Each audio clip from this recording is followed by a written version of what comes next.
ఇప్పుడు ఎలా చేయాలో చూసేద్దాం. ఒక బౌల్ తీసుకోవాలి. ఆ బౌల్లో కొద్దిగా మీగడ వేసుకోవాలన్నమాట.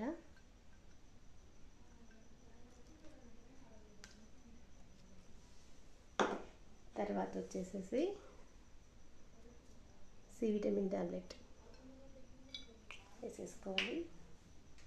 తర్వాత వచ్చేసి కలబంద ఉంది కదండి, ఈ కలబంద గుజ్జుని ఇట్లా వేసేసుకోవాలన్నమాట. ఇందులో ఇట్లా ఇట్లా లిక్విడ్ అయిపోతుంది కదా, ఇట్లా లిక్విడ్ని వేసేసుకోవాలి. వేసుకొని ఈ దానిమ్మకాయని ఇలా పిండాలి. జ్యూస్, ఓన్లీ జ్యూస్ ఇలా వస్తుంది కదా, ఇలా వచ్చేసింది. తర్వాత ఈ బనానా పీల్ ఉంటుంది కదండి, ఈ బనానాని కూడా తీసి, పండు బనానా అనమాట, తీసి